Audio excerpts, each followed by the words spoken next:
There is a moment every empath will face. A moment so disorienting, so quietly brutal, that it can tear apart the foundation of who you believe you are. It begins with something small, a look, a word, someone you trust telling you that what you felt never happened, that what you saw was not real. And for a heartbeat, you believe them. You feel the ground of your own mind begin to tilt, and suddenly, truth feels like quicksand. This is not madness. This is the psychological war that Carl Jung warned about. The invisible infection of the soul when another person's unconscious begins to invade your own. It is the most terrifying kind of manipulation because it does not steal your freedom, it steals your reality. But within that darkness lies something extraordinary. The same power that breaks you is the power that can awaken you. Jung believed that every act of deception, every wound of the psyche, is also an initiation, an invitation to see the shadow and to reclaim what was taken from you. So tonight, stay with me. Let us walk into that moment, the one that fractured you, the one you never quite recovered from, and uncover what Jung called the forbidden truth, that the only way to survive gaslighting is not to escape it, but to awaken through it.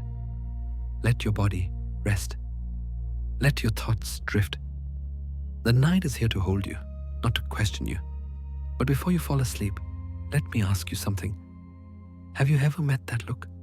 That quiet, piercing look that makes your truth tremble? It is not a scream, not even an argument. It is just a gaze, calm, steady, unblinking, that tells you that what you felt never happened, that what you know to be true is somehow wrong. And in that single moment, you feel your own mind shift. Reality tilts, like the floor beneath your feet has quietly dissolved. Your heart slows down. Your breath grows heavy. Something invisible happens inside you, as if your inner world has been touched by cold hands. This is the beginning of gaslighting, but not the theatrical version people imagine. It is subtle, almost sacred in its stillness. The weapon is not anger, it is denial, a quiet erasure of what you saw, what you knew, what you trusted.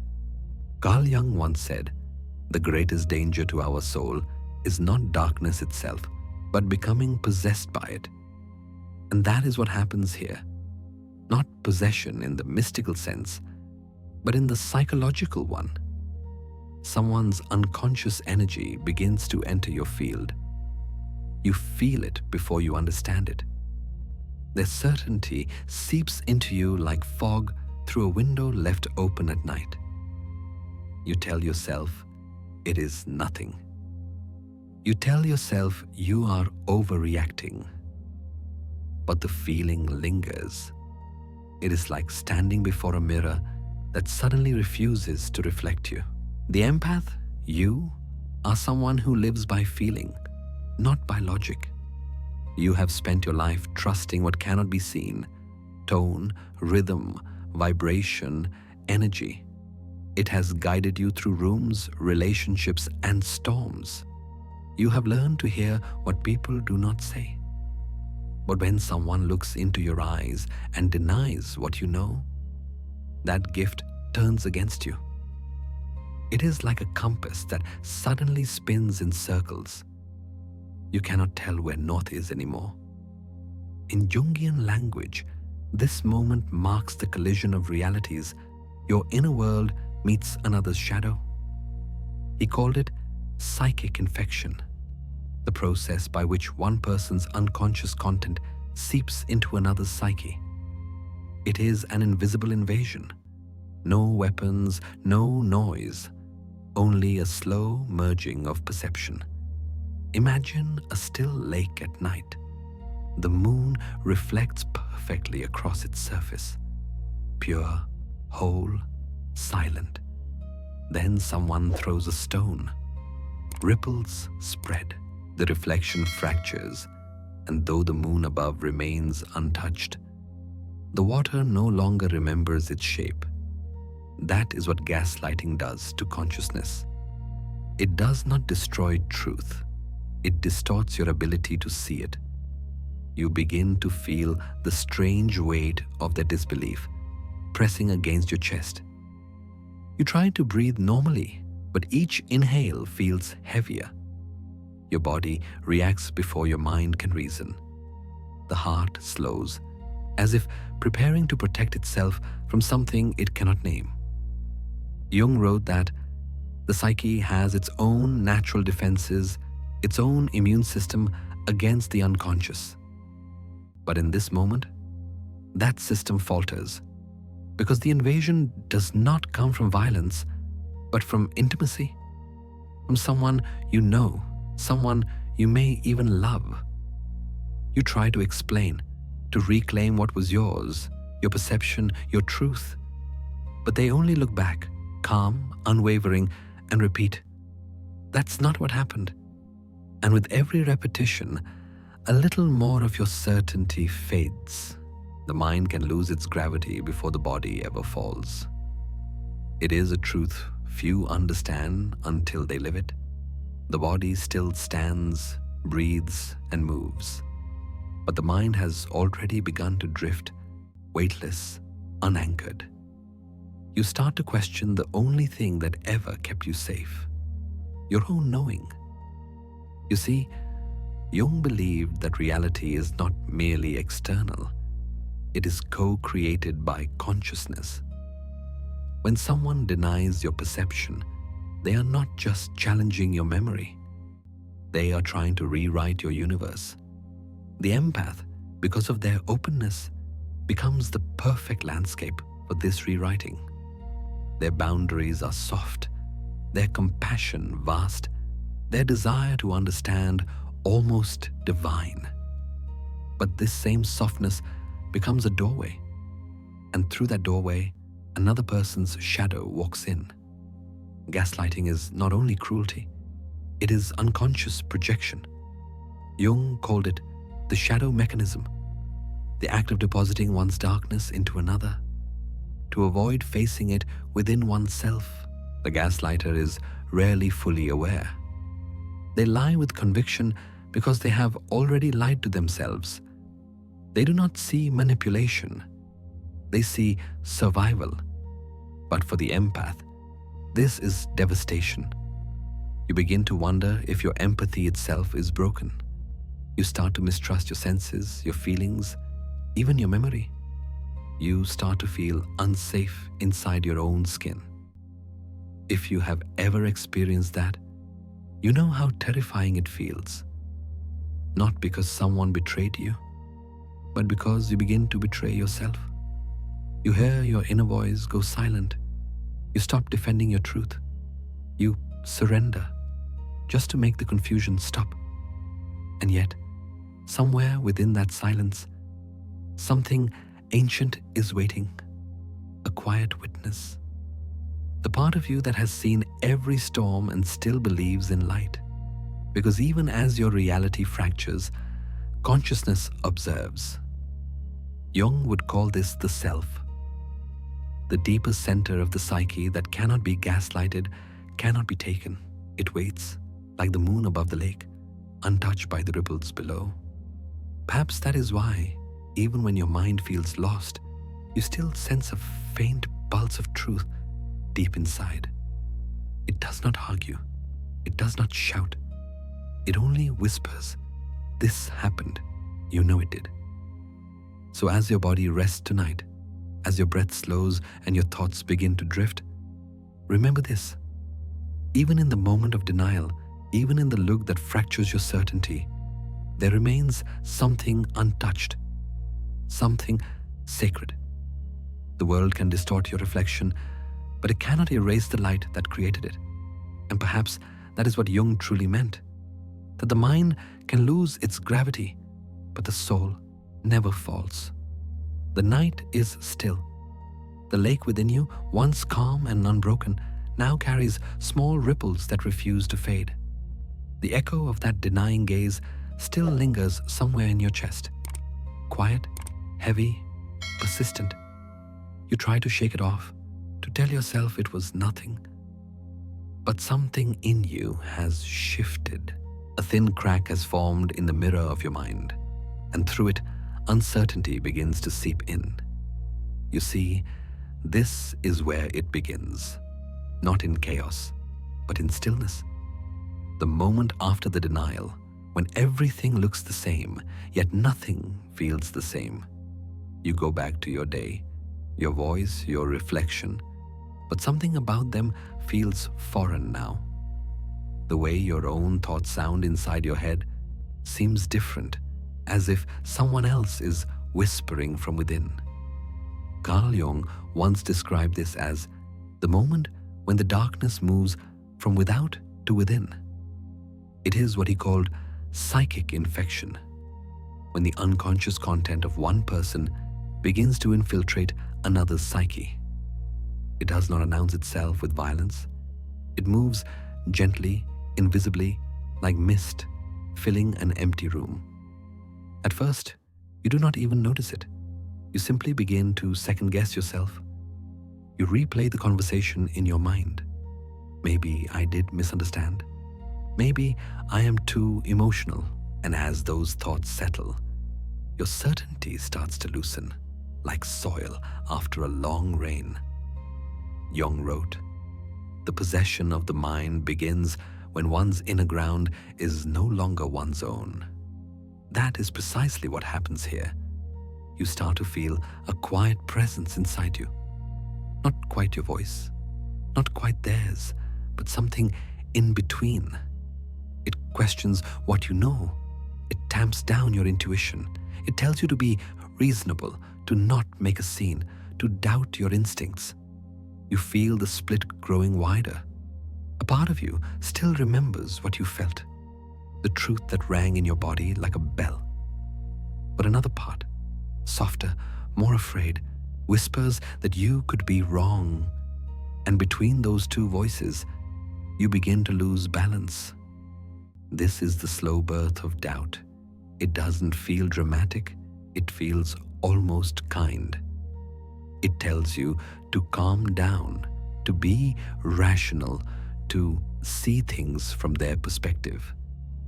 You listen because you are compassionate, because you have always been someone who tries to understand. And yet, in your effort to understand them, you begin to abandon yourself. It is subtle. You start to replace "I know" with "I think." You trade "I felt" for "maybe I imagined." You become diplomatic with your own truth. And little by little, your sense of reality, once firm and luminous, begins to thin like paper left too long in the sun. Jung believed that when we deny what we know to be true, the unconscious takes over. He wrote, "When you lose the power of naming what is, you surrender the soul's authority." That is the essence of psychic infection. When your consciousness no longer belongs entirely to you, another's shadow begins to live inside your perception. You start to see the world through their lens. You begin to anticipate their emotions before your own. You shape your words to avoid their discomfort, even at the cost of your peace. You stop trusting the language of your body, the tightening in your chest, the cold in your stomach, the quiet ache that once guided you away from danger. And still, they look so sure, so calm, so certain. You start to envy that certainty. You start to want it for yourself. You think, if they believe it so strongly, maybe they are right. That is the paradox. You are not hypnotized by their words, but by their confidence. Their conviction replaces your intuition. And for the first time, you realize that the truth is not a fixed point anymore. It is a tide that moves with whoever has the stronger voice. Carl Jung often spoke about the autonomy of the unconscious, how the psyche contains its own living energy capable of influencing thought and emotion without our consent. In moments like this, you can feel that autonomy at work. Something in you has been invaded, not by force, but by suggestion. It feels like a fog settling between you and yourself. You begin to wonder, who am I if I cannot trust what I feel? That question is quiet but devastating. It is not just about the other person anymore. It is about the erosion of your own center. Doubt becomes the new gravity, pulling everything inward. You move through your days slightly detached, like watching yourself through glass. You smile, you speak, you nod, but somewhere beneath, a small voice trembles. What if I am the problem? This is how self-betrayal begins, softly, invisibly, almost tenderly. Jung warned that when we identify too deeply with others, we risk participation mystique, a merging of boundaries where the distinction between self and other dissolves. It can feel intoxicating at first, this closeness, this empathy, but it is also where the infection spreads. You start to forget where their feelings end and yours begin. Their anger feels like your guilt. Their lies sound like your responsibility, and soon you find yourself apologizing for things you did not do, just to restore harmony. You tell yourself it is love, but deep down, it feels like disappearing. The night deepens. The silence grows thicker. You lie awake, staring at the ceiling, trying to find the line between truth and illusion. You think about what Jung once said. One does not become enlightened by imagining figures of light, but by making the darkness conscious. Perhaps that is what is happening now. Perhaps this confusion is not punishment, but initiation, the first step into awareness. Because to see how doubt enters you is also to learn how it can be undone. You close your eyes. You listen to your own heartbeat, slow and steady beneath the noise of thought. It is still there, quiet, faithful, waiting. And in that stillness, a question rises from somewhere deep within, soft as breath, yet heavy with truth. And for the first time, you wonder if your own heart can lie to you. The silence that follows doubt is never empty. It hums, low and constant, like the sound of a light left on in another room. You lie there, remembering the moment that fractured you, replaying the voice that made you question your own. The words are simple, ordinary even, but their echo reshapes the air around you. And as you drift between waking and sleep, something inside whispers, how did it come to this? To understand what is happening to you, you must go back, not to your past, but to a story almost a century old. The word gaslight comes from a 1938 play by Patrick Hamilton, later turned into a 1944 film titled Gaslight. In it, a husband manipulates his wife into believing she is going insane, moving objects, dimming the lights, denying what she sees. Each night, the gas lamps flicker lower, and when she notices, he insists she is imagining things. Slowly, her trust in her own perception collapses. The horror is not that he lies, but that she begins to believe him. That, Carl Jung would say, is when the unconscious of one person begins to colonize the other. He wrote, "The meeting of two personalities is like the contact of two chemical substances. If there is any reaction, both are transformed. Gaslighting is that reaction in its most destructive form, the moment when transformation turns into possession. When you are gaslighted, your psyche becomes a battleground between two realities. The gaslighter projects their shadow, the parts of themselves they cannot accept, onto you. In Jungian terms, this is projection, the unconscious act of disowning one's darkness by locating it elsewhere. But projection alone is not yet gaslighting. Gaslighting begins when the projector insists that their projection is the truth, when they deny your experience so fully that their version of reality begins to overwrite yours. It feels, as Jung described, like being colonized by another mind. You start to think in their rhythm, speak their phrases, and fear their disapproval before they even express it. It is not brainwashing. It is psychological erosion, a soft reshaping of your inner world until your own thoughts will no longer sound like you. Imagine fog rolling into a house through an open window. At first, it looks harmless, a faint mist, a cool breeze. You even welcome it, thinking it brings freshness to the air. But as it spreads, the room becomes dim. The walls blur. The shapes you once recognized turn uncertain. Soon you cannot remember what the room looked like before the fog came. That is the true mechanic of gaslighting.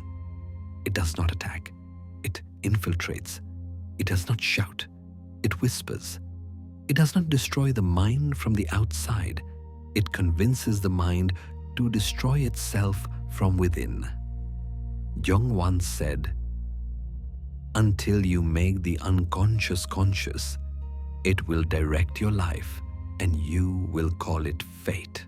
In gaslighting, another person's unconscious begins to direct your life, and you start to call it love, loyalty, or a peace. You begin to edit yourself to maintain the illusion of harmony. You suppress your intuition to keep the connection alive. And the more you silence your truth, the deeper their shadow roots itself inside you. Psychologists call it manipulation. Jung would call it psychic infection. When one person's unconscious material, their fears, lies, or shame, seeps into another's psyche, it spreads like an invisible virus. The infected person starts to carry emotions that are not their own. Guilt that does not belong to them. Confusion that was never theirs to hold. You feel it physically. The body knows before the mind does. Your chest tightens. Your breath shortens. You hesitate before speaking, scanning their face for safety. You learn to predict their moods like weather patterns. Every cell in you becomes alert, not to truth, but to survival. Still, somewhere inside, a part of you resists. It is the faint but persistent knowing that something is off. But when you try to voice it, the gaslighter's certainty meets you like a wall of ice. They sound so calm, so rational. They say you are overreacting, too sensitive, imagining things. You start to doubt not only your memory, but your sensitivity. The very trait that once made you compassionate now becomes a source of shame. That is the cruel beauty of gaslighting. It uses your empathy against you. The more you try to understand them, the deeper you step into their labyrinth.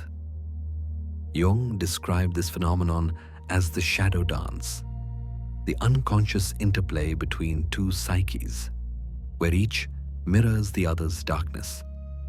But for an empath, that mirror is magnified. You not only see their pain, you feel it. And in feeling it, you start to believe it is yours to fix. Gaslighting thrives in that confusion. In your need to heal what was never your wound, you might wonder, why would anyone do this? Jung's answer was simple and devastating. People project their shadow because facing it feels like death. It is easier to call you crazy than to admit they're afraid. Easier to rewrite your memory than to confront their own guilt. In Jung's words, Everything that irritates us about others can lead us to an understanding of ourselves. But not everyone wants to understand. Many would rather build a reality where they are never wrong, and you become the casualty of that illusion. And yet, even in this darkness, awareness begins to stir. As you listen to this now, part of you is already waking, the part that still remembers what the truth feels like. It might be buried beneath confusion, but it is there. The pulse of authenticity, the quiet strength that refuses to be rewritten. So tonight, as you breathe in slowly, imagine that fog beginning to lift. Picture the light returning to the corners of that inner room. Remember how it felt to know something and trust it, to see clearly without needing permission. Because while gaslighting may begin as a colonization of the mind, its antidote, awareness, begins as a single flicker. One conscious breath, one whispered truth. You are not losing your mind. You are reclaiming it. And as the fog fades, you begin to see what Jung always tried to teach, that the shadow can only control you when you refuse to see it. The fog has settled now. You can almost feel it resting against your skin. Quiet, invisible, familiar. In the previous moment, you saw how gaslighting takes form, how another person's unconscious begins to move through you, reshaping your inner world without ever asking permission. And yet, what happens next is even more subtle, more seductive. Because sometimes the invasion does not feel like violence. It feels like love. Carl Jung once used the term participation mystique, a phrase borrowed from the anthropologist Lucien Lévy-Bruhl, to describe the state of unconscious fusion between two people. It is what happens when the boundaries of the self begin to dissolve, when you and they stop existing as separate entities and a shared emotional field takes over. Jung wrote, "Participation mystique is a primordial identity that still persists in the unconscious. It is the original state of oneness before differentiation. Imagine two drops of water meeting on a window pane. For a moment, they hold their own shape, trembling, distinct. Then, almost imperceptibly, they merge. There is no violence, no resistance, only the quiet surrender of form. What was once two becomes one. The surface tension gives way and individuality disappears into unity. It sounds beautiful, does it not? We often mistake it for the essence of love, that feeling of being seen so completely that you melt into the other. Perhaps you have felt it before, in a gaze that lingered too long, in a voice that knew how to find the places you never showed anyone. For a moment, you felt safe, understood, complete. But somewhere inside that bliss, a faint unease began to grow. The same connection that felt divine started to feel heavy. You began to lose track of where your emotions ended and theirs began. Their pain became yours. Their silence became your punishment. Their moods dictated your peace. And you, the empath, believed this merging was intimacy, when in truth, it was absorption. This is the dangerous beauty of participation mystique. It mimics love but removes freedom. It offers connection at the cost of identity. You stop asking, "What do I feel?" because it no longer matters. You feel what they feel. You think as they think. You adjust your rhythm to their breath, your worth to their approval. Jung warned that this state was not evolution, but regression, a fall back into what he called the undifferentiated psyche, the place before the ego had learned to stand on its own. He wrote, The more one is bound to participation mystique, the more unconscious one becomes of one's individuality. To lose your boundaries is to lose your consciousness of who you are. And yet, it begins in such a tender way. It starts with empathy, your greatest strength. You look into their eyes and feel what they cannot express. You sense their wounds, their fears, their unspoken history. And you think, if I can understand them enough, maybe I can heal them. But slowly, that empathy turns into self-erasure. You begin to carry their emotions like weather inside your own skin. If they are sad, you feel responsible. If they are angry, you search for what you did wrong. You start to bend around their moods, like trees bending with the wind. The storm becomes your climate, and you call it love. In Jungian terms, this is not love, it is identification. The ego dissolves into the unconscious field shared between you and the other. Jung wrote, "One does not possess a shadow. One is possessed by it when one becomes identical with it." And in this state of fusion, you do not just share feelings. You absorb the shadow as if it were your own. It feels romantic, almost holy at first. To be that close to someone, to feel that deeply. But the danger is quiet and cumulative. Every time you suppress your own truth to preserve the bond, the boundary blurs a little more. Every time you silence your intuition to keep the peace, you drift further from yourself.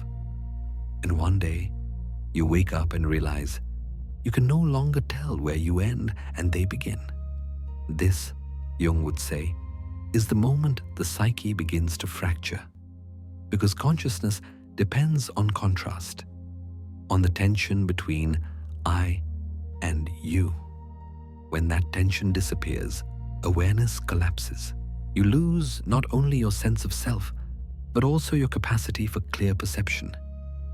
Everything becomes emotional weather, fog, wind, thunder. But you no longer know which storm belongs to whom. You might be listening to this now and recognizing it in your own life.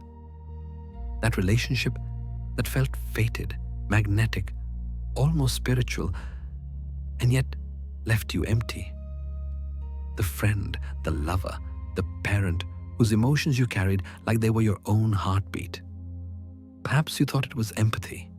Perhaps you thought it was love. But love, true love, does not dissolve identity. It strengthens it.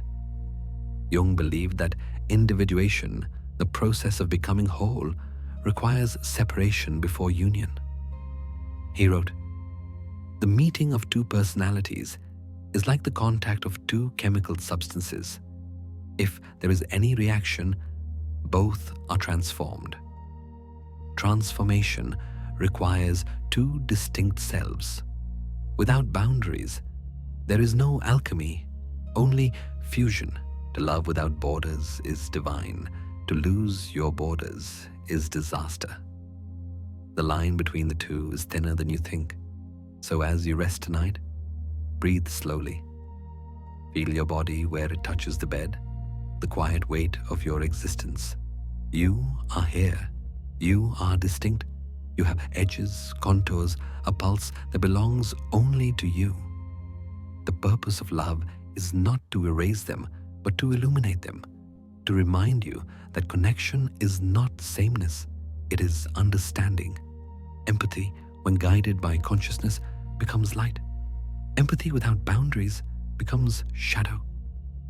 And so, the work begins to love deeply without dissolving, to see another soul without losing sight of your own, to stay soft but separate. Because the truth is this: the moment you lose yourself for someone else, you do not become more loving, you become invisible.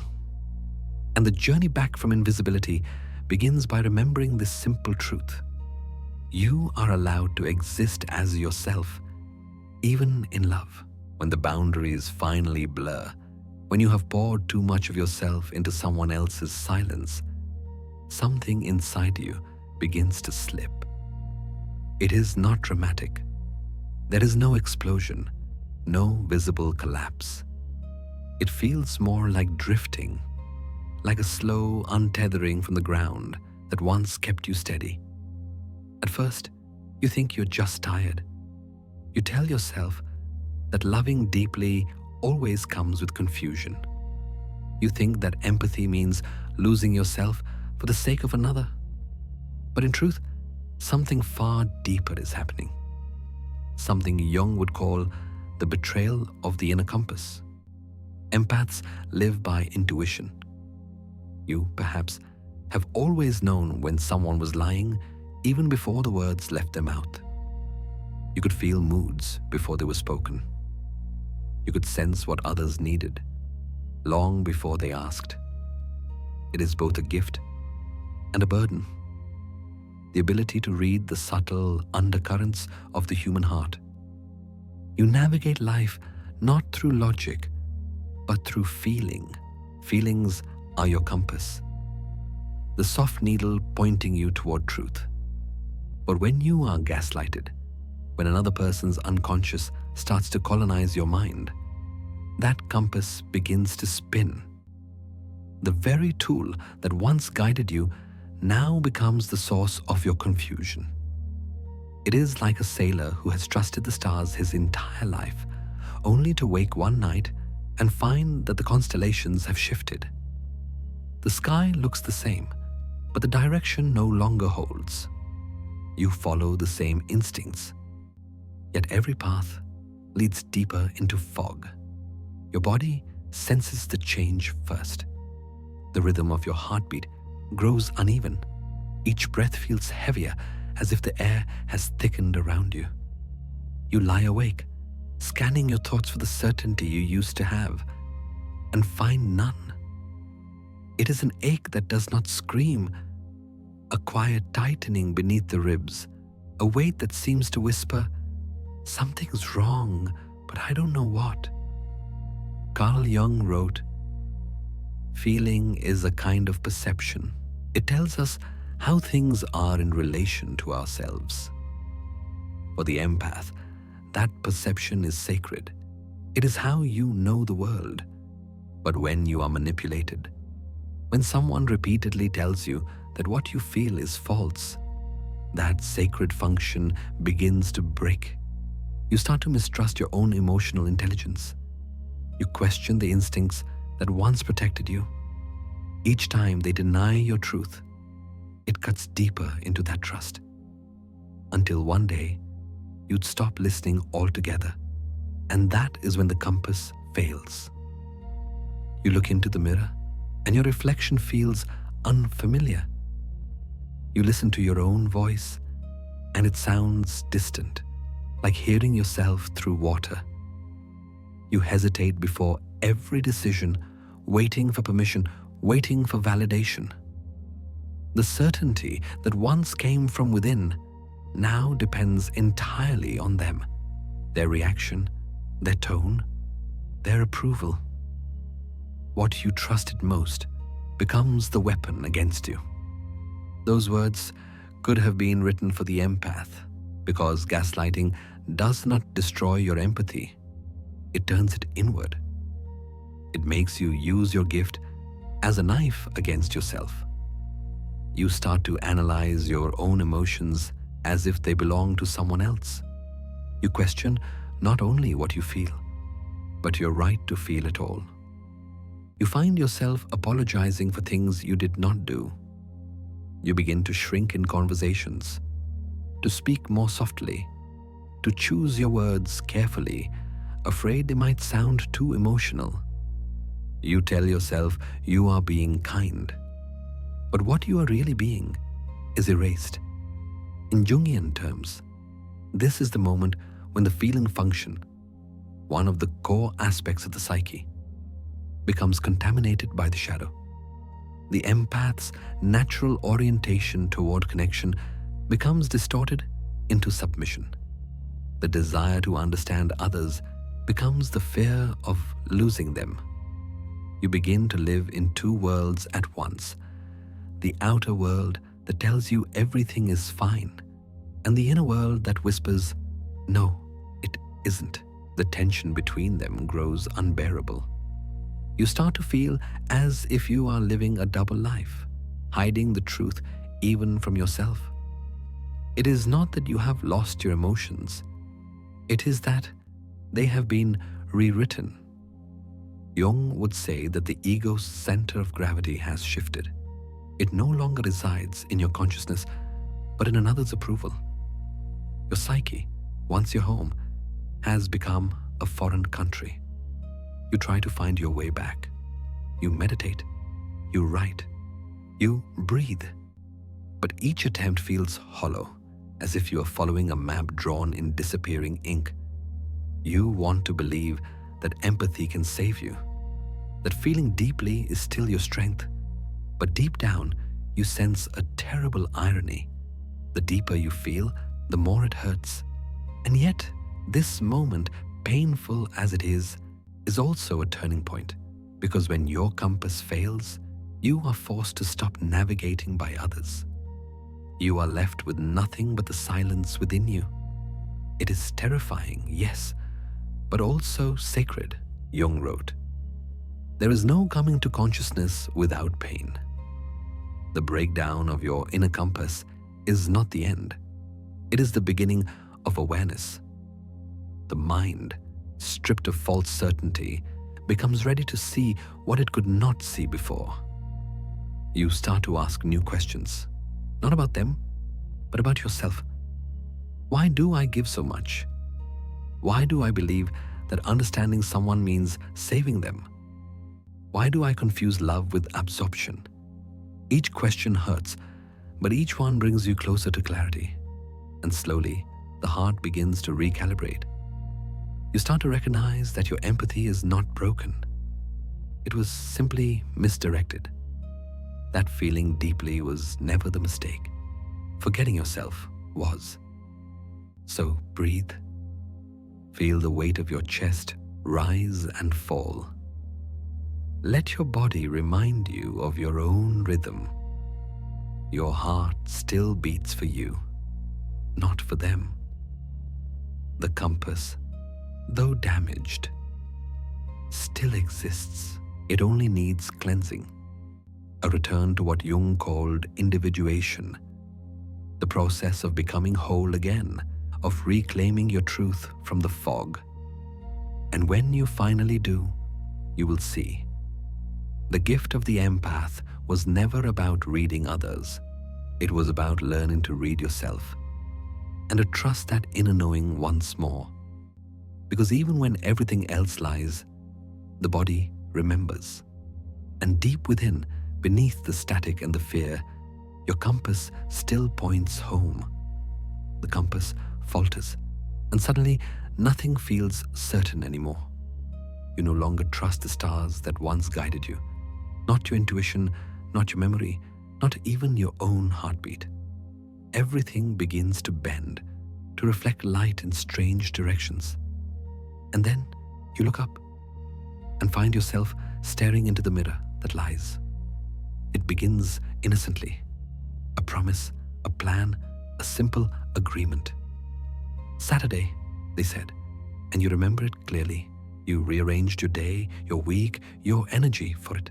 But when Saturday arrives, they're gone. No message, no call. Hours pass before you reach out. And when you do, they sound confused. What are you talking about? We never said Saturday. You replay it in your mind. The words, the tone, the moment. You are sure of it.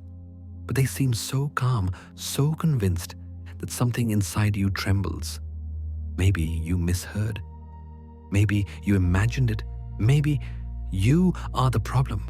That is the first fracture. Carl Jung wrote, "Everything that irritates us about others can lead us to an understanding of ourselves. But the gaslighter does not seek understanding. They project. They take the disowned fragments of their own psyche, their lies, their cruelty, their insecurity, and place them in you. In Jungian psychology, this is projection, the unconscious act of casting one's own unaccepted qualities onto another person. And you, the empath, become their mirror. But this is no ordinary mirror. It is one that reflects not your truth, but their distortion. They look into you and see their own shadow, the traits they cannot face, and accuse you of them.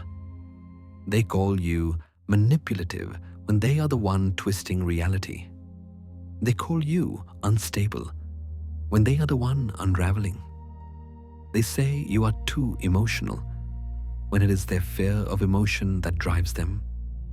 In Jung's words, the shadow is that hidden, repressed, for the most part inferior and guilt-laden personality whose ultimate realization is essential for the development of wholeness.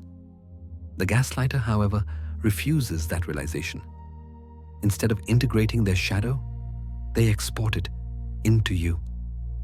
At first, you resist, you defend yourself, you try to explain, but they are relentless, their conviction unshakable. You begin to notice something strange. Their certainty feels stronger than your own truth. Their words carry the gravity of confidence, while yours begin to sound uncertain, hesitant, defensive. You are fighting a battle not of facts, but of energy. Jung described this as identification with the persona, the mask one wears for the world. The gaslighter is entirely identified with theirs. They believe their performance so completely that even their lies feel true. And you, sensing their emotional conviction, begin to doubt your own. It happens quietly. You start by second-guessing one memory, then another. A conversation, a tone, a feeling. Soon you are not sure what is real anymore.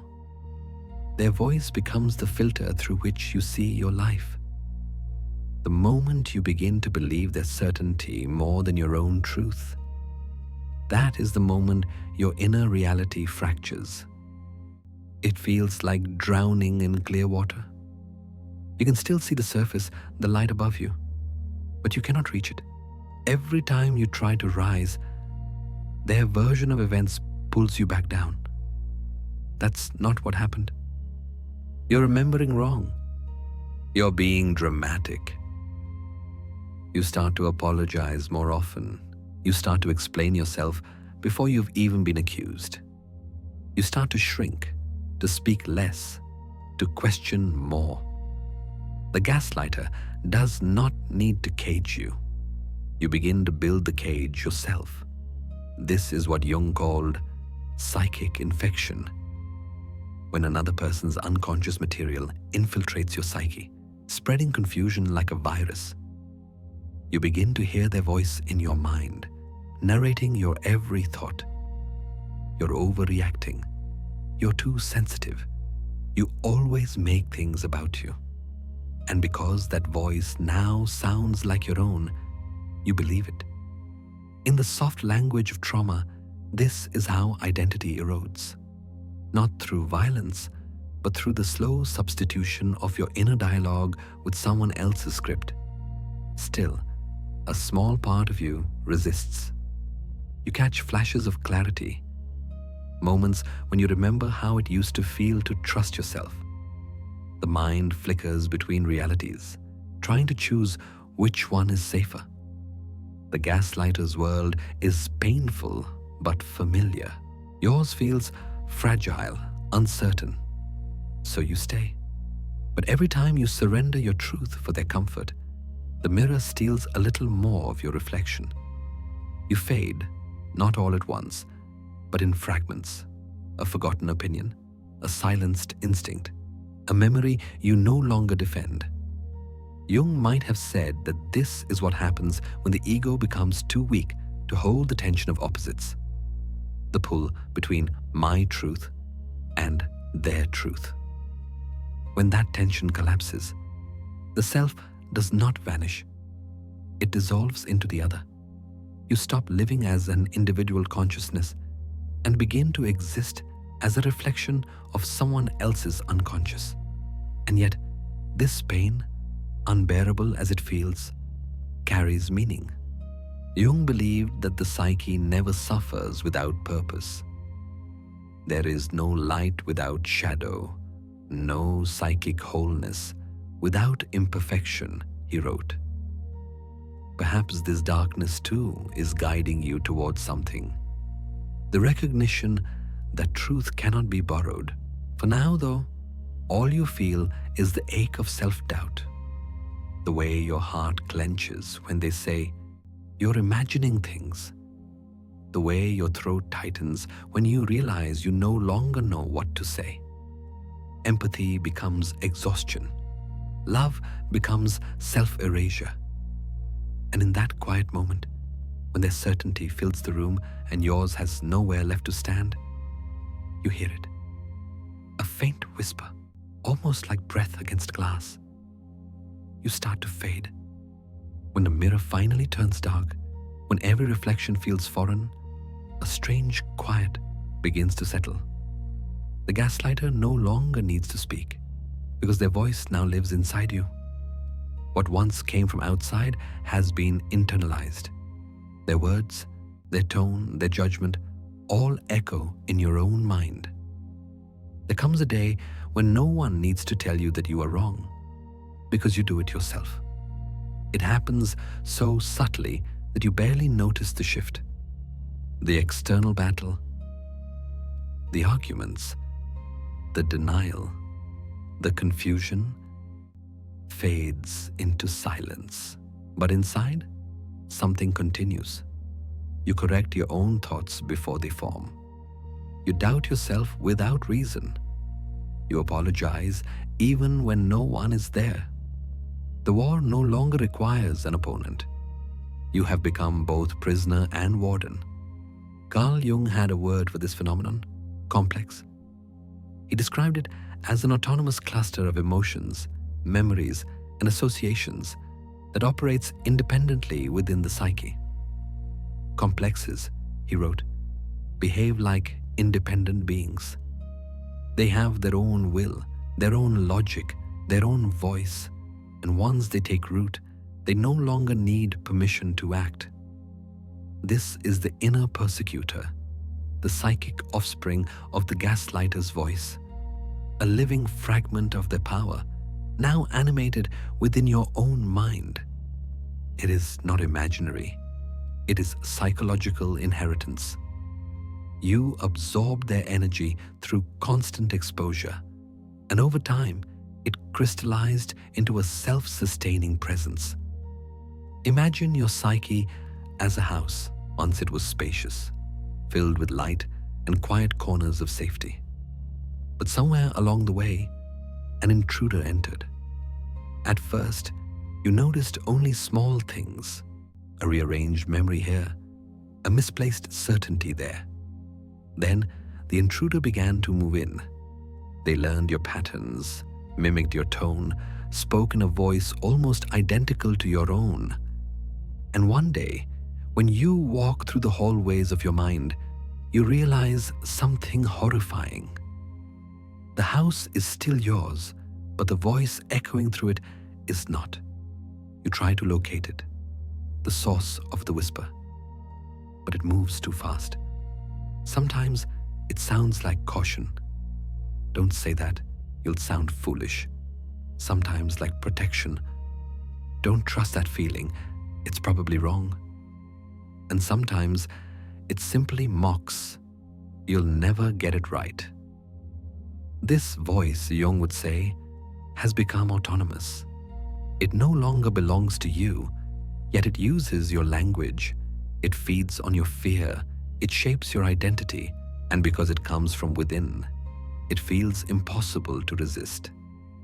Jung wrote, "Until you make the unconscious conscious, it will direct your life and you will call it fate." The inner persecutor is precisely that, an unconscious complex directing your emotions, your reactions, your sense of worth. You think you are making choices, but in truth, the complex is choosing for you. It whispers before every decision, "You're probably wrong." It comments after every action, "You could have done better." It watches every moment of peace and mutters, "You don't deserve this." And you believe it because it sounds so much like you. But here is the tragedy. This voice was never yours. It was planted, formed from years of psychological distortion, repeated enough times that your psyche mistook it for its own truth. The gaslighter may be gone, but the shadow remains, living, breathing, speaking through the corridors of your inner life.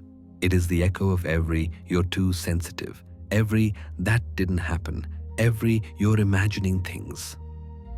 Those words sink deep, forming what Jung called a psychic imprint. Over time, that imprint becomes a self-replicating pattern, an invisible habit of thought. It takes on personality. It becomes a someone inside you, a part of you that works against you. And so you live with it. You learn to function around it, the way someone learns to move around broken glass in their own home. You keep your steps light, your words measured. You avoid certain memories because they wake the voice. You silence joy because it feels undeserved. But late at night, when everything else is quiet, the persecutor speaks clearly. Its tone is calm, almost soothing. It does not shout. It does not need to. "You're the problem," it says. "You always were." This is how self-gaslighting is born. When the psyche adopts the abuser's narrative and turns it inward. Jung might have called it the possession by a complex.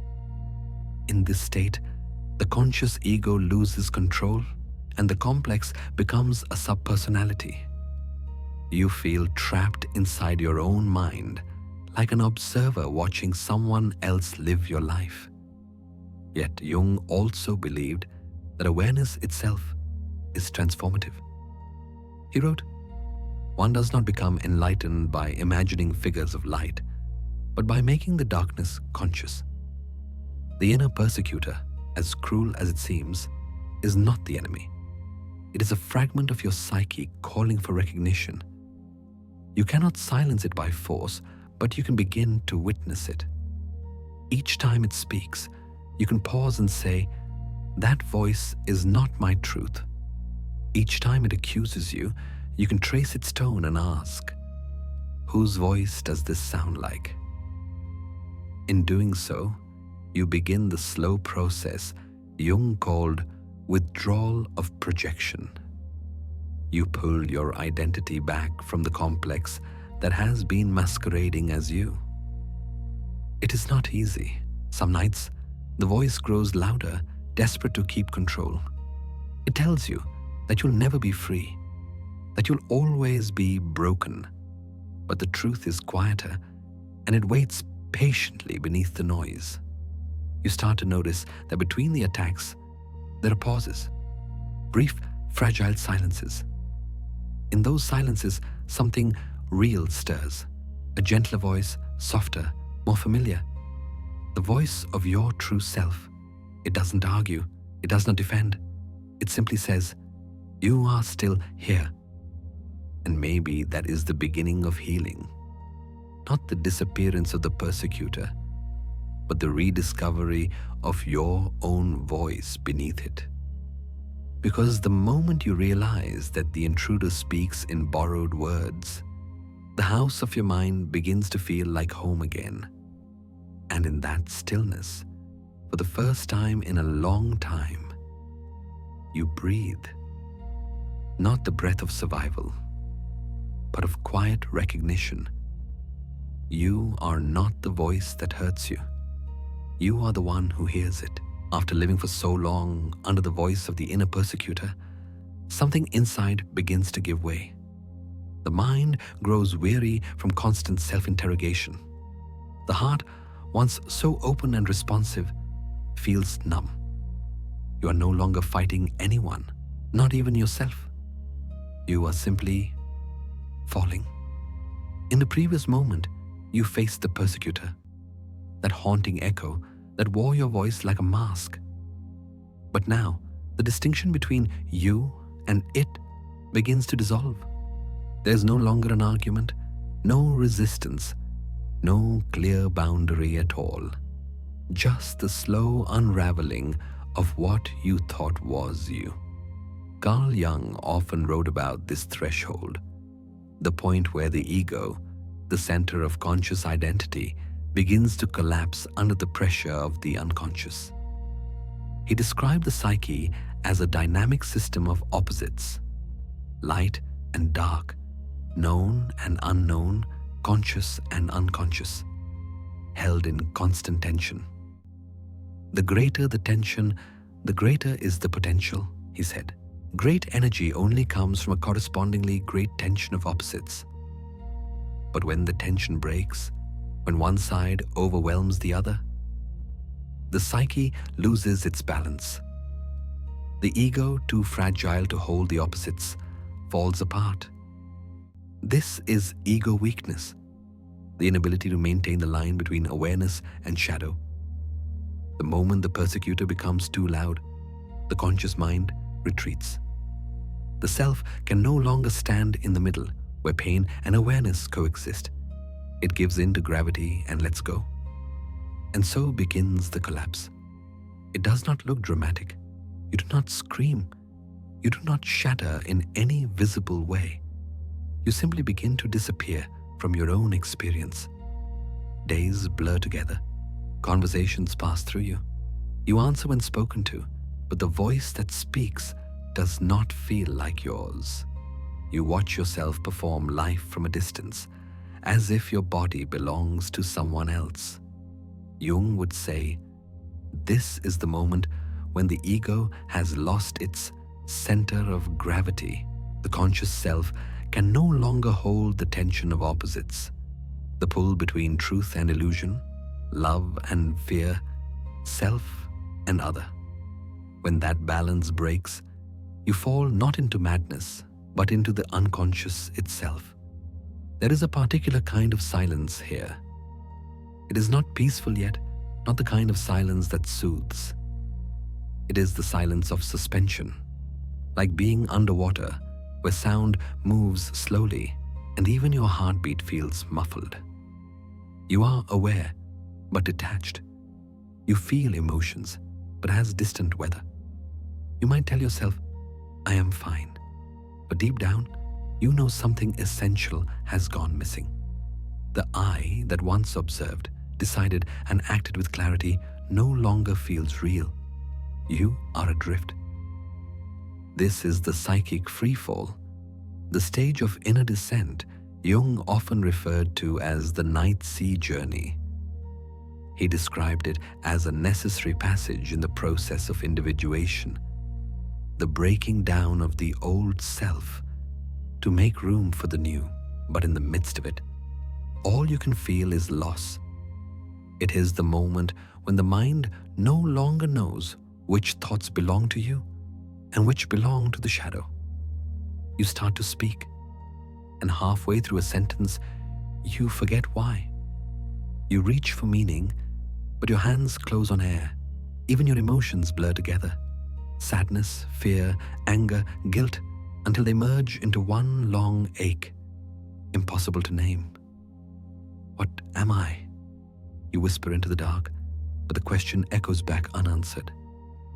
In Jungian language, this is the dissolution of the ego boundary.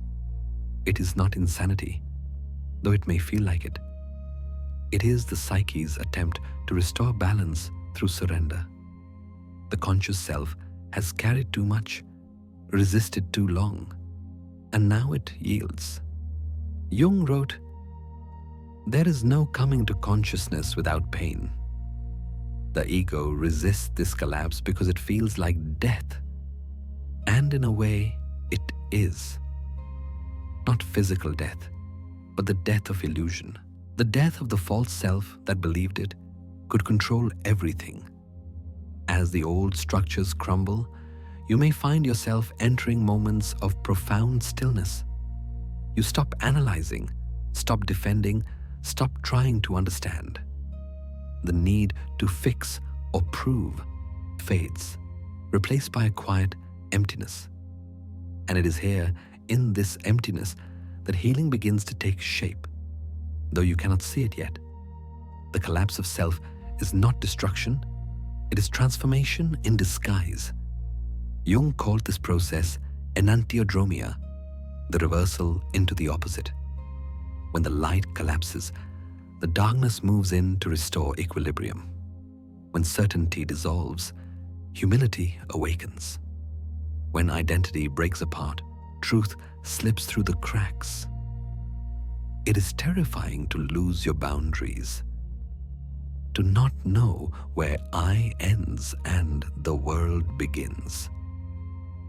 But the psyche, in its strange wisdom, knows that the self must dissolve before it can reform. Like a star collapsing under its own gravity, it must implode before it can shine again. So you fall, slowly, quietly, not into chaos, but into silence. Your thoughts become soft, like leaves sinking into still water. Your breath deepens. The inner noise, once so loud, begins to fade into the background.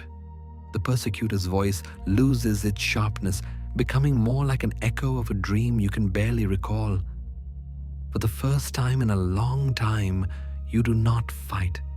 You let the moment be what it is, empty, weightless, undefined.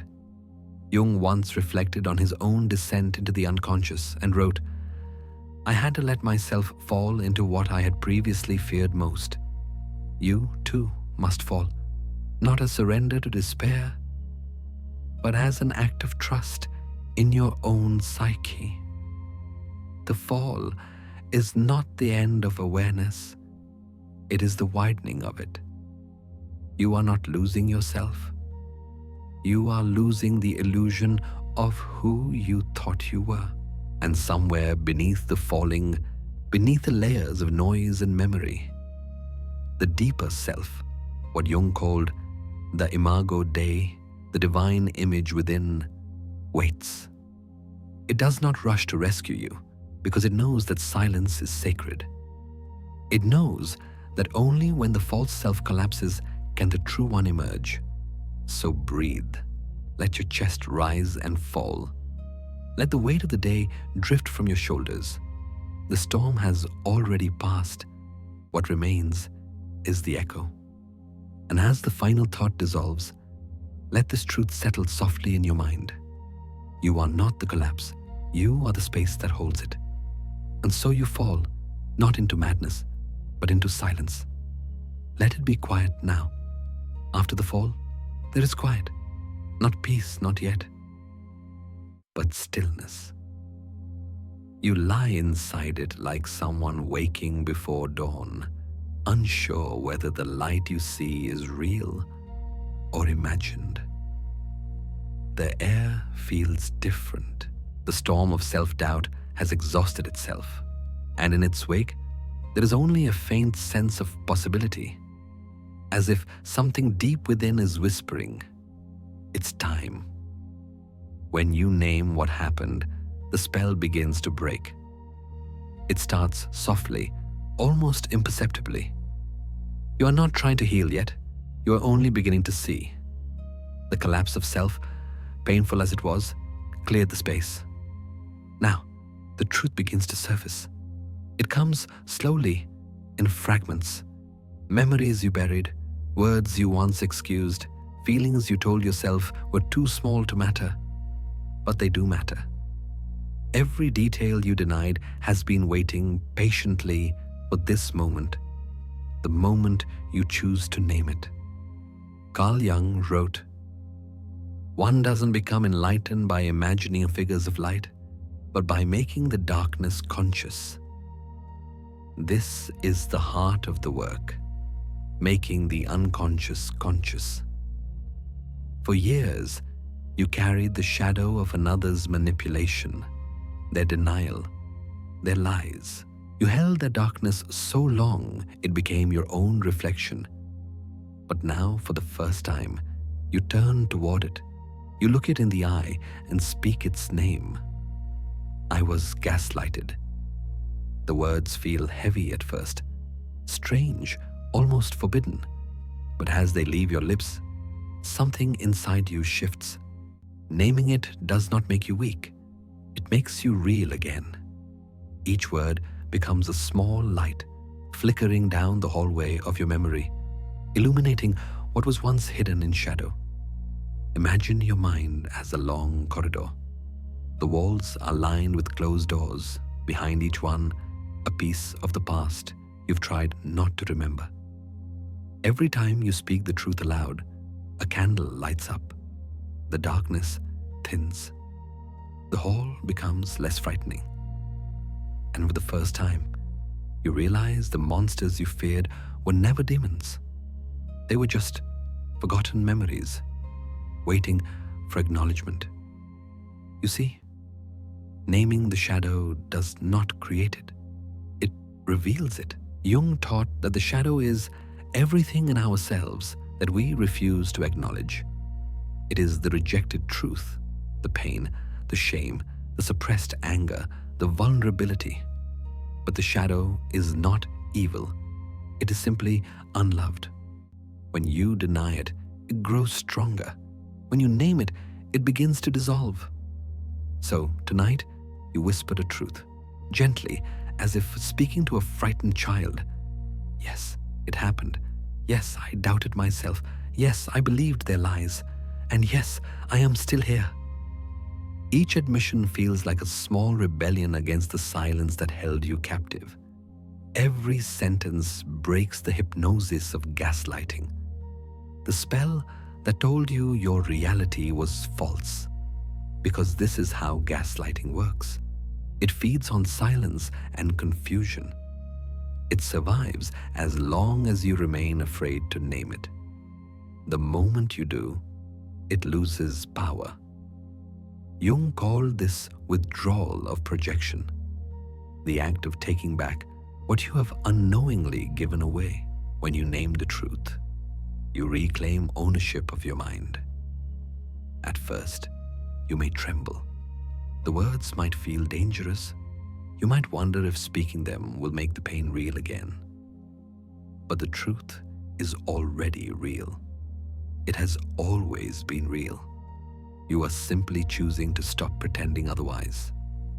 This is the dawn after the longest night. The first thin light touches your thoughts, and you begin to see shapes again, outlines of who you were before the fog set in. It's faint, but it's there. You remember the sound of your own laughter, the rhythm of your voice before it learned to apologize, the weight of certainty in your chest before it was taken from you. These memories do not return as ghosts. They return as proof that you were never broken, only buried. Naming the shadow is an act of resurrection. It is the soul saying, I refuse to remain a graveyard for someone else's lies. You do not have to shout it. You do not have to explain it to anyone. Whisper it softly if you must. Write it down. Speak it into your mirror. I was gaslighted. That sentence is both confession and liberation. The psyche, Jung believed, is self-regulating. It strives toward wholeness the way nature moves toward balance. When you acknowledge the shadow, the psyche responds, gently, like water finding its level. The more truth you speak, the more grounded you feel. At first, it will not feel like healing. It will feel raw, exposed. The memories may sting like sunlight on closed eyes. You might cry without knowing why. That's okay. The tears are not a return to pain. They are the body's way of releasing years of silence. Every word you name is a match struck in the dark. Each truth illuminated becomes one less weapon in the hand of your persecutor, and one more brick in the foundation of your own reality. Soon the hallway of memory is no longer terrifying. You can walk it freely. You can see the doors, the shadows, the places where light still hasn't reached. And you do not run. You simply breathe. And that breath, deep, steady, conscious, is the sound of you reclaiming your life. Jung once said, "The acceptance of oneself is the essence of the whole moral problem and the epitome of a whole outlook on life." When you name what happened, you are not assigning blame. You are accepting your experience. You are choosing to believe your own perception again. This is where healing begins, not in forgetting, but in seeing clearly. The shadow no longer frightens you because you have looked directly into it and found something human there. And perhaps, for the first time, you understand what Jung meant when he said, "The gold is in the dark." So, as you lie there tonight, let the words drift softly through your mind. I was gaslighted, not as a wound, but as a truth. Feel the small light inside you glow a little warmer. Picture it filling the corners of your mind, reaching into every place that once felt unreachable. The darkness is still there, but it no longer owns you. Because once you name the shadow, it is no longer shadow.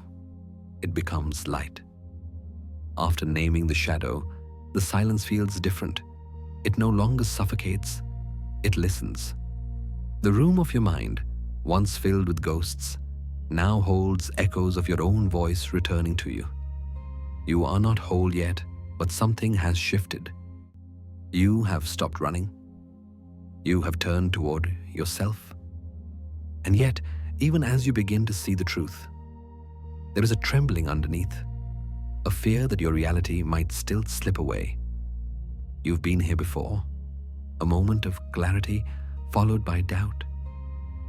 You've begun to trust your own memory again, but the old questions whisper back. What if I'm wrong? What if I made it up? Carl Jung knew this uncertainty well. In his own descent into the unconscious, the period he later described in memories, dreams, reflections, he felt as though his mind was splitting apart. Dreams invaded his waking life. The boundary between imagination and reality blurred. He feared he was losing his sanity. But Jung survived, and what saved him was something he called his Archimedean point. The phrase comes from the ancient mathematician Archimedes, who said, "Give me a place to stand, and I will move the earth." Jung adapted this idea for the soul. Even in chaos, he believed, one small point of certainty, one undeniable truth, could serve as the ground from which to rebuild one's world. When I felt I was slipping into the abyss, Jung wrote, I said to myself, I am not these thoughts. I am the one who sees them. That simple recognition, I am the one who sees, became his point of balance, the fixed point that kept him from falling into madness. So what is your Archimedean point? It may not be grand. It may not even make sense to anyone else. But it is real.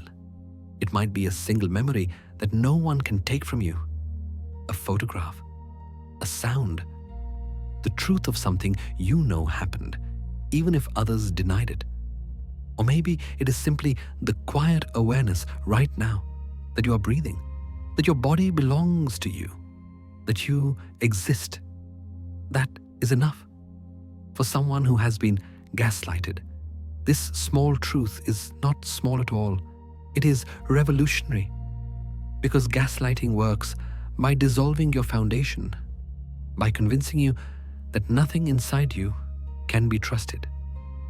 The Archimedean point is the act of reclaiming that trust, brick by brick. Maybe it begins with one clear thought, I know what I felt, or one firm statement, it did happen. You don't need to prove it to anyone. You only need to let it be real to you. Each time you return to that truth, you plant your feet a little deeper into solid ground. Jung believed that the psyche naturally seeks orientation, that even in collapse, it longs for equilibrium. When consciousness and chaos collide, the self instinctively searches for a center. The Archimedean point is that center, the place inside you that remains uncorrupted, untouchable, steady. It might be small, but it's enough to move the world of your mind back toward order. So take a breath. Close your eyes. Think of the one thing you know with absolute certainty. Not what someone told you, not what others believe, but what you know. Hold it gently. Let it anchor you.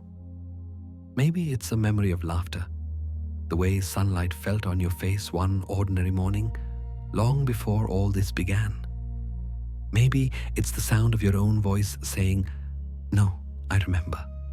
Maybe it's a journal entry you wrote, a text you saved, or the simple knowing that you are not crazy. You were made to feel that way. This truth, however small, is sacred.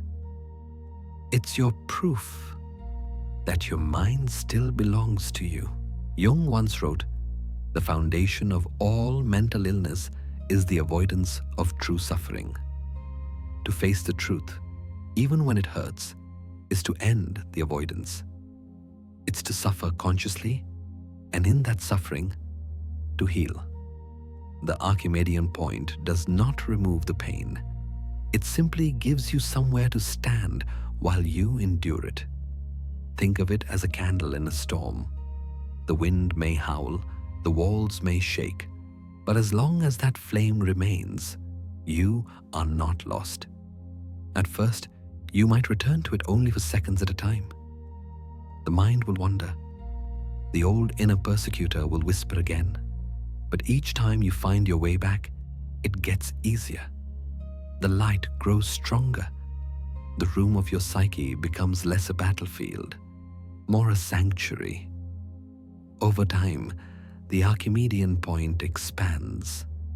That single memory of truth becomes a constellation of them, small lights connecting into a map that leads you back to yourself. You begin to remember the full shape of who you are, not just the empath who was hurt, but the consciousness that endured, the one who saw, survived, and still seeks meaning. And perhaps now you understand why Jung's insight was not just psychological, but spiritual. He believed that even when the ego dissolves, the self, the deeper archetypal center of being, remains. The self is the eternal witness, the unbroken core within every storm. When you find your Archimedean point, you are in essence finding your way back to the self. So tonight, let that be your work. Not to solve, not to fix, not to understand everything, but simply to locate the truth that cannot be taken from you. Maybe it's this: I am real. I am here. I know what I felt. That is enough. That is your place to stand. And from that single point of truth, no matter how small, your world begins again. Once you have found your Archimedean point, that single unshakable truth, something begins to change inside you. The ground that once trembled beneath your feet feels a little steadier. The noise that filled your mind softens into silence. For the first time in what feels like forever, you breathe without fear. The truth, though small, has done something profound. It has given your soul a place to rest. And from that stillness, a quiet warmth begins to stir. Not a burning heat of resistance, but the gentle glow of return. It starts as a flicker behind your ribs, a pulse that feels like recognition. You realize that despite everything, despite the fractures and the pain, something within you has remained whole. Carl Jung called this movement individuation, the process by which a person becomes their true self by integrating the parts of their psyche that were once divided. It is not perfection. It is not the elimination of pain. It is the reunion of what was lost, Jung wrote. Wholeness is not achieved by cutting off a portion of one's being, but by integration of the contraries. For so long, you lived in fragments, the part that tried to please, the part that doubted, the part that hid. Each piece learned to survive alone. But healing begins when those fragments start speaking to each other again, when you allow the broken parts to sit at the same table. And remember that they all belong to you. It is a quiet homecoming. You may notice that the body knows it first. The breath deepens. The chest loosens. The heart, once clenched like a fist, begins to open. Warmth spreads where numbness used to live.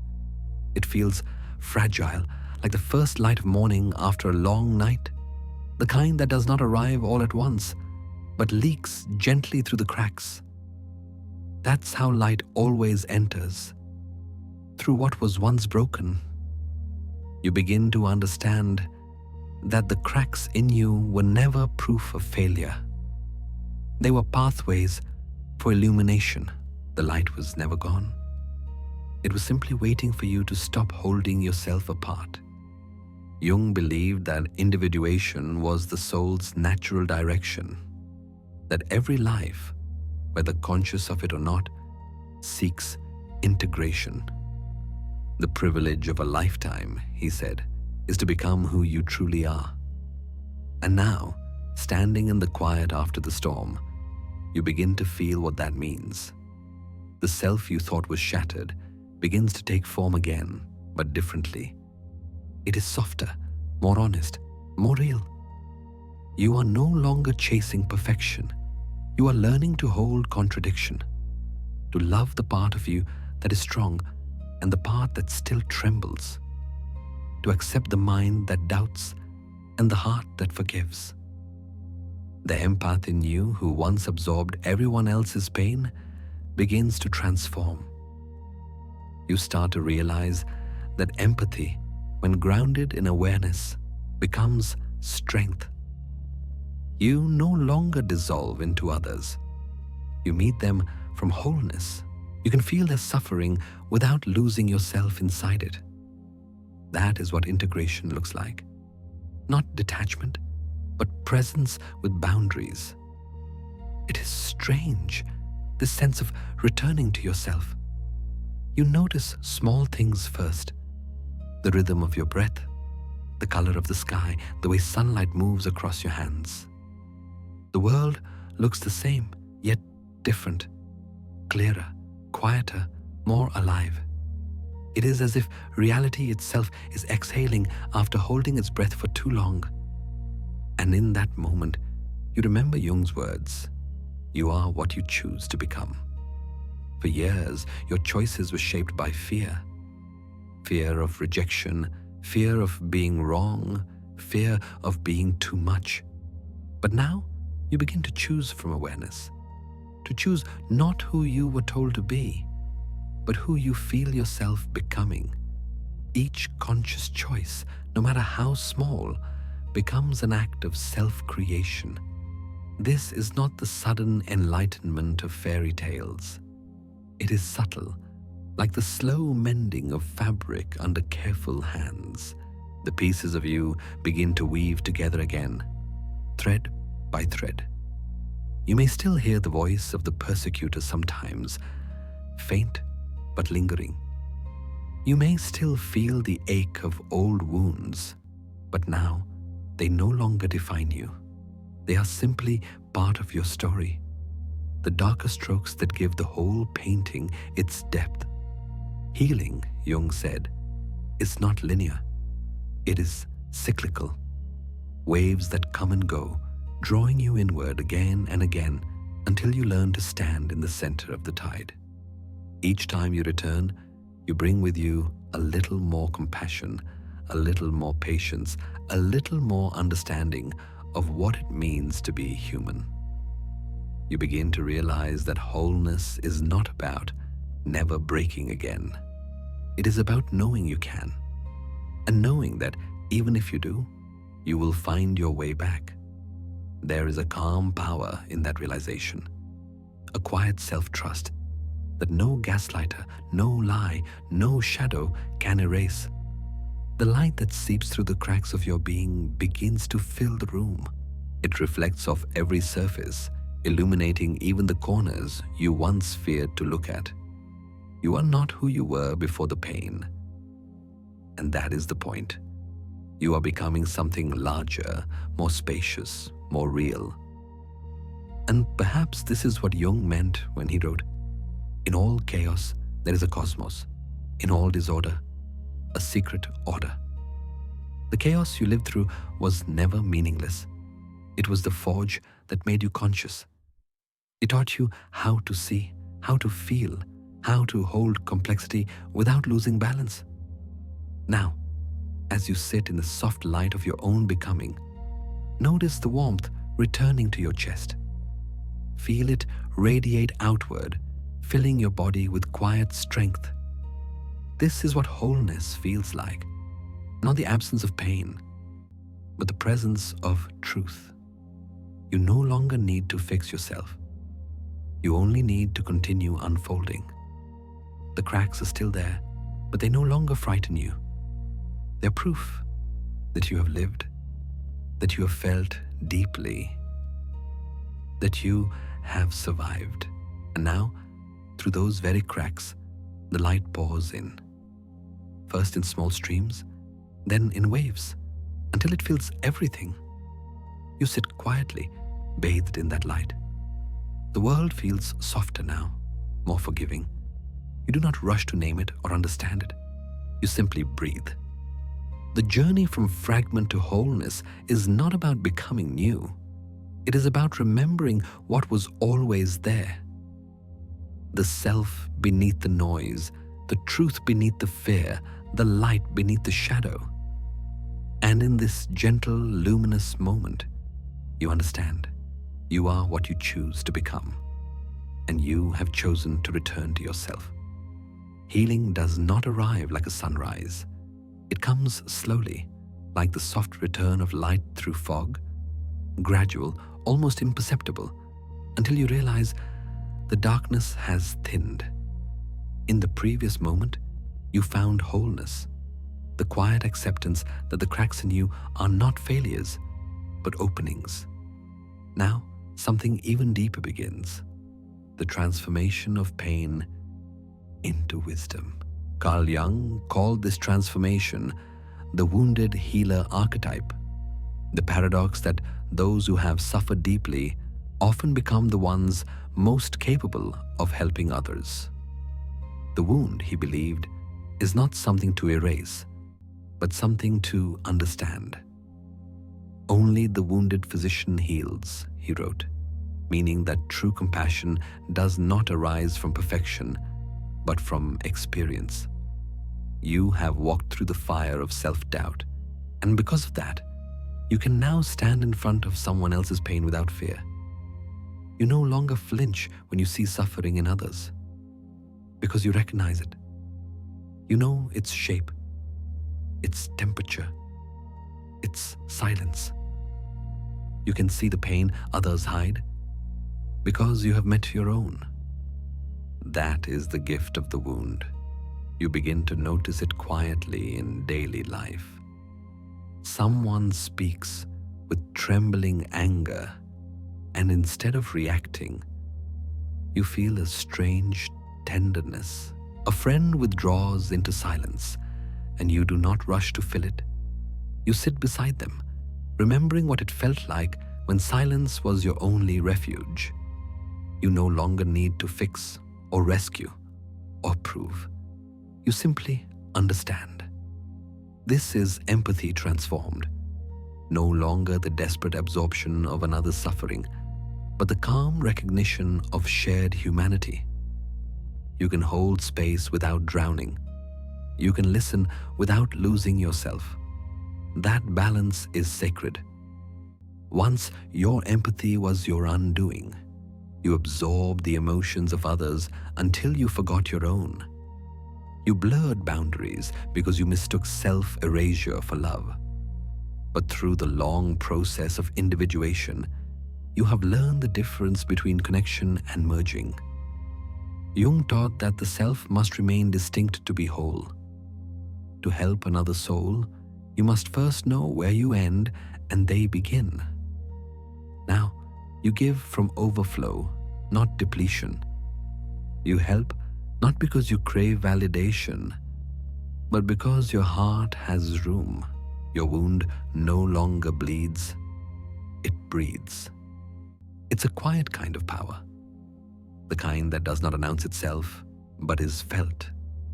People sense it in your presence. The calm steadiness of someone who has been to the edge and returned carrying light. You don't need to speak much. Sometimes the warmth in your eyes says everything.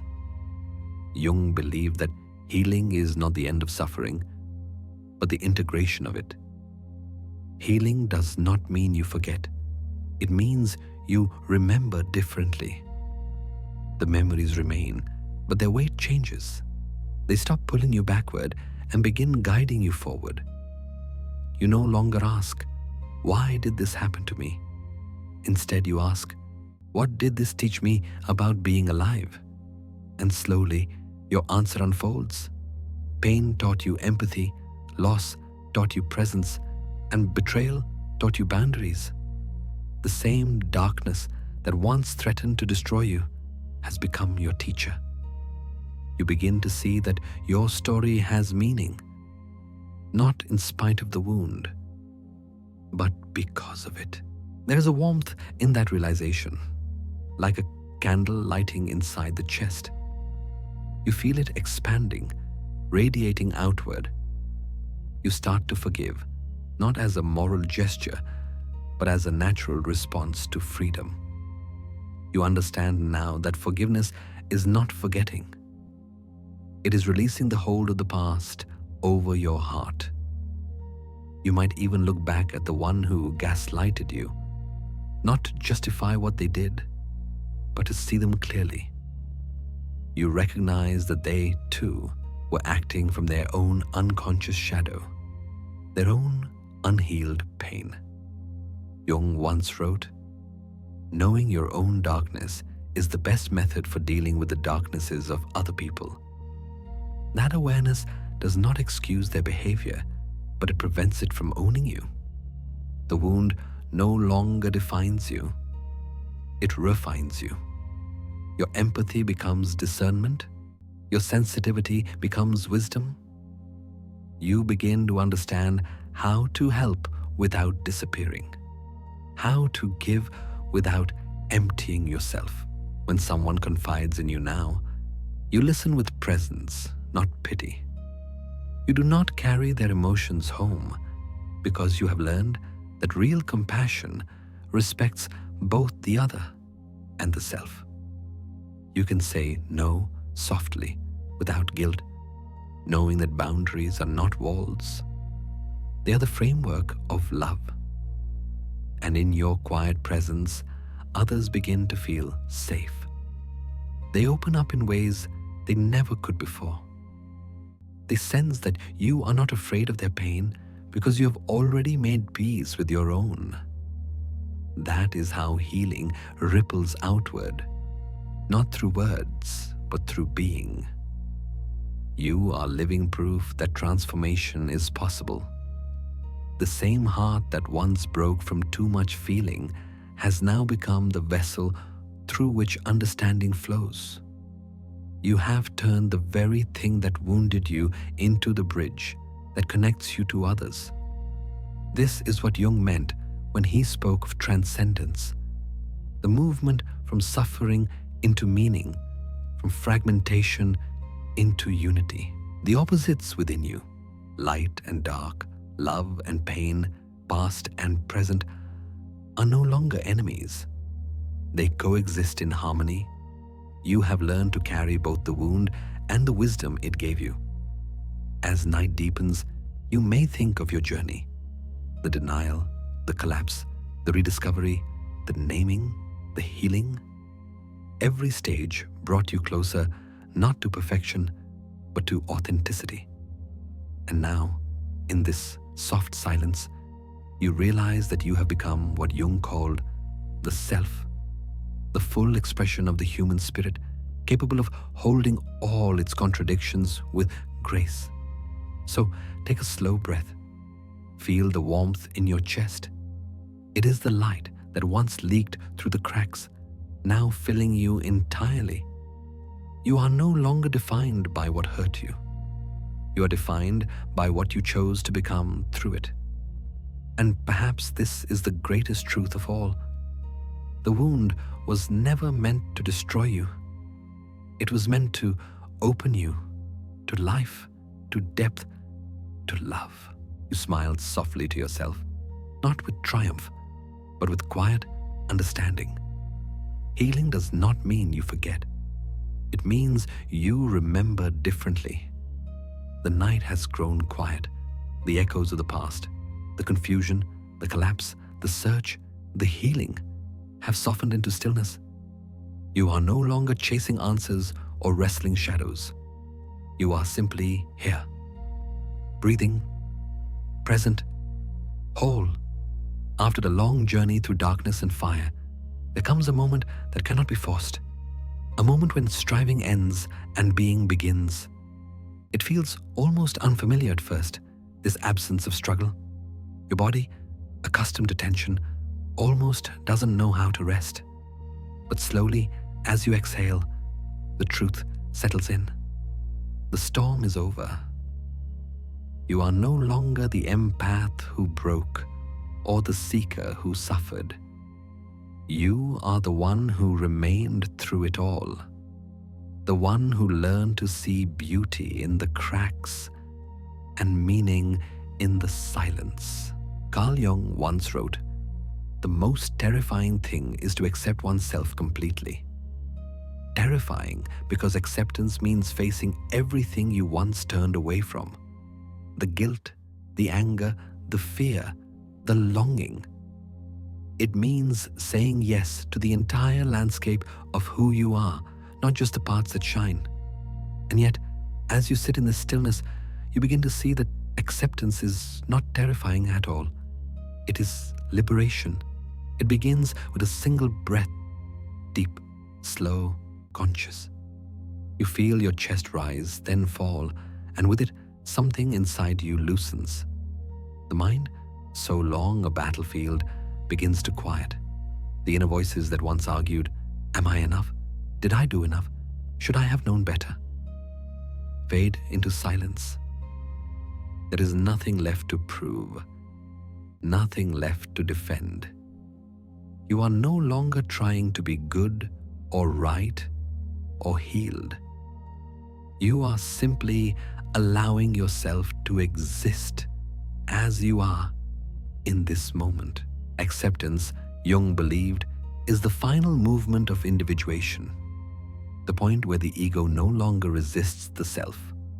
The conscious mind stops trying to control or perfect the unconscious and instead learns to live alongside it. He wrote, "We cannot change anything unless we accept it." To accept is not to surrender in defeat, but to participate in truth. You close your eyes. The air feels cool against your skin. The night hums softly, almost like the world is breathing with you. In this quiet, you sense something vast, not outside you, but within you. A calm expanse, like a lake at midnight. Its surface is so still that it reflects everything. Stars, moon, the outline of trees, perfectly. Nothing is distorted. Nothing is hidden. This is what it feels like when the self and the world stop opposing each other. The reflection no longer fights the water. It simply is. You realize now that the entire journey, the pain, the gaslighting, the doubt, the darkness, was leading here, to this unbroken stillness where you can finally say, I am mine. And yet, you also feel small, not in a way that diminishes you, but in a way that humbles you. You are a single breathing presence within an infinite universe. Every star above you has burned for millions of years. Every gust of wind carries the memory of time itself. And somehow, in this grand immensity, you feel safe because you belong. You are part of the same rhythm that moves the tides, the same silence that drifts between galaxies. Jung might have called this moment the reconciliation of opposites, the union of the individual with the collective unconscious. The part of you that knows it has always been connected to something eternal. For so long, you sought safety in control, in certainty, in other people's approval, in perfection.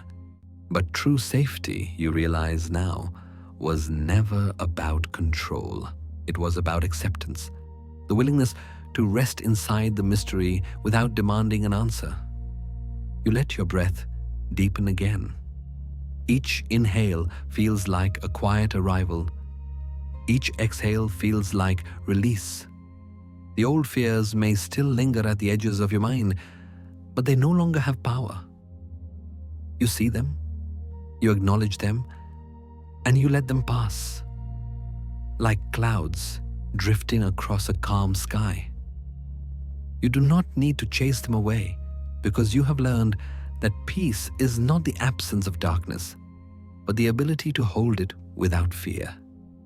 This is what Jung meant when he wrote, "Wholeness is not perfection, but completeness." In this completeness, you forgive yourself for not knowing, for not leaving sooner, for believing lies, for all the times you confused love with self-erasure. You see now that every mistake was part of the unfolding. Every wound shaped your understanding. Every fall taught you how to rise without bitterness. You are not healed because you avoided pain. You are healed because you stopped running from it. And as you rest in this moment of quiet awareness, you begin to notice how life itself mirrors your transformation. The night outside feels different, not darker, but deeper. The air is still, the stars unwavering. Somewhere nearby, water reflects the moon's round glow, perfectly whole, perfectly calm. That image lingers in your mind. The still lake reflecting the full moon, the symbol of harmony between the conscious and the unconscious, between the self and the universe. There's no resistance, no distortion, just stillness, just light. You are that lake, you are that reflection. The self that once fractured under pressure now mirrors life itself, not flawless but complete. The boundaries between inner and outer worlds dissolve. The heart expands. You can finally see yourself without judgment, without disguise. The voice within that once said, "You are not enough," now whispers something different. You are here, and that is enough. You rest in that truth. The night has become gentle now, like a companion who has watched you walk through fire and simply sits beside you in silence. You no longer need to ask what comes next. You have learned to trust the unfolding. This, Jung would say, is the sacred act of becoming conscious. To live fully awake, fully accepting, fully human.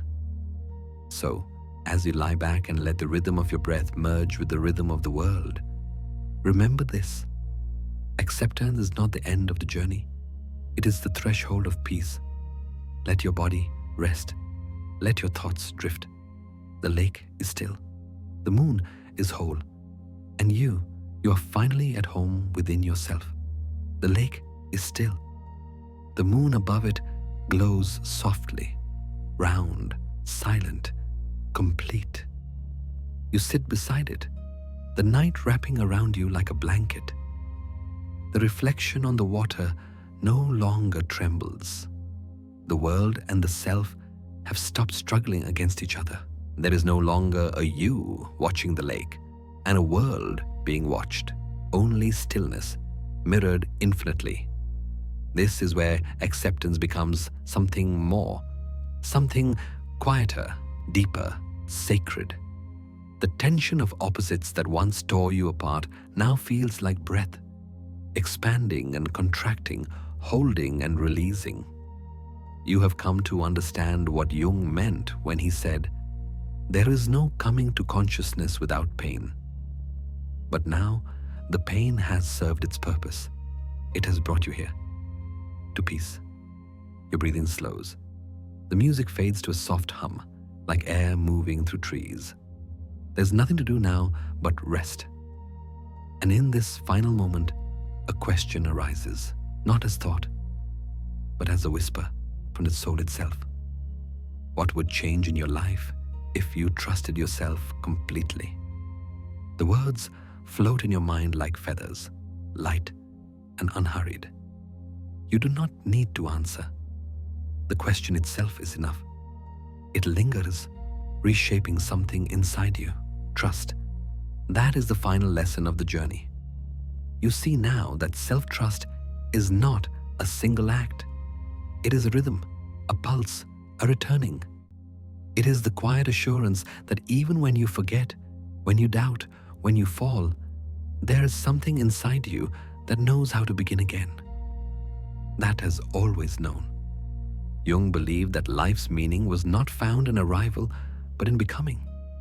He wrote, "The meaning of life is to be found in the process of becoming oneself. To become is to live in motion, to never be finished. It means to accept imperfection as the very shape of existence. As the music fades, you begin to feel the truth settling in your body. The mind drifts. Thoughts come and go like ripples on a lake surface, soft and temporary. You let them pass. You do not chase them anymore. The night around you feels vast but kind, an endless expanse that no longer frightens you. You are part of it now. The moonlight resting on your skin feels like forgiveness. The silence no longer means emptiness. It means space. Space to breathe. Space to be. Every inhale feels like a promise. Every exhale, a release. You are not holding anything anymore. You're not holding yourself. Somewhere in that stillness, you remember the words, "You will never arrive," and that is how you become. It sounds paradoxical, but you understand it now. That arrival is illusion. The soul is not a destination. It is a river. The moment you try to reach its end, you step out of its flow. To live is to move, to expand, to keep unfolding into newer shapes of yourself. You think of all you have been through, the gaslighting, the doubt, the disintegration, the rediscovery, the healing. It all feels distant now, like echoes fading into the night. You do not reject those memories. You hold them gently, the way one might cradle an old scar, not to hide it, but to honor it. You realize that even the wound, once unbearable, was part of this becoming. The pain carved space for understanding. The darkness taught you to see. The loss of self led you back to something larger than self. Jung wrote, "In each of us, there is another whom we do not know. He speaks to us in dreams and tells us how differently he sees us from the way we see ourselves. As your eyes grow heavy, you feel that other, that deeper self, rising to meet you. Not in words, but in presence. You are no longer two halves, conscious and unconscious, light and shadow, but one vast awareness, breathing through all of it. The world outside your window feels infinite and yet so intimate. You could almost believe that the stars are breathing with you, that somewhere in their silent burning, they too are practicing the art of becoming. Your body sinks deeper into the bed, the muscles loosening one by one. The weight of thought lifts. The heart slows, steady, calm. You are safe now. The line between waking and dreaming blurs. The lake and the moon and your own reflection begin to merge, not in confusion, but in completion.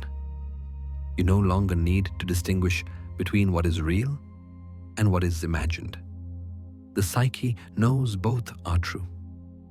And as your mind drifts towards sleep, you hear the narrator's voice, not above you, but within you, whispering gently, "Now let your thoughts drift away. You will never arrive, and that is how you become." You smile faintly. There is no fear left, no unfinished business. Only a feeling of quiet belonging, the sense that you have returned to the great rhythm that moves all things, becoming, dissolving, becoming again.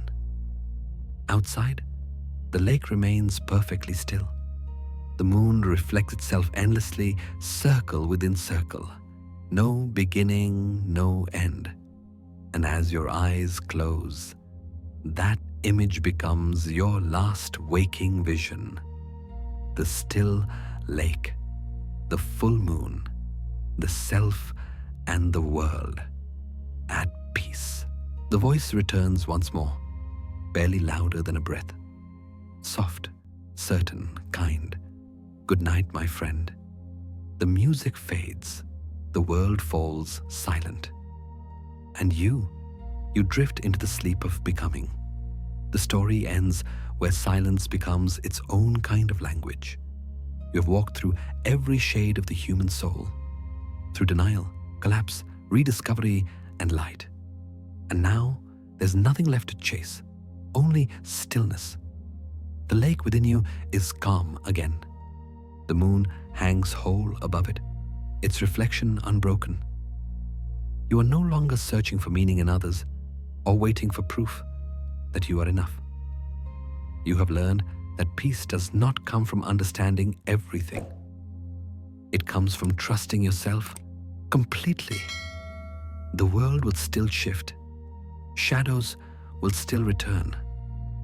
But you will know how to breathe through them. You will remember that every fracture is a doorway, every doubt a teacher, every ending an invitation to begin again.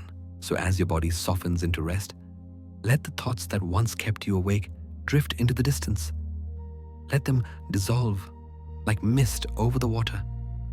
There is nothing to fix now, nothing to prove. Only this, the quiet pulse of life moving gently through you. You are not broken. You are becoming. And in that becoming, there is peace. Now, let the light fade. Let the night hold you. You are safe. You are whole. Good night, my friend.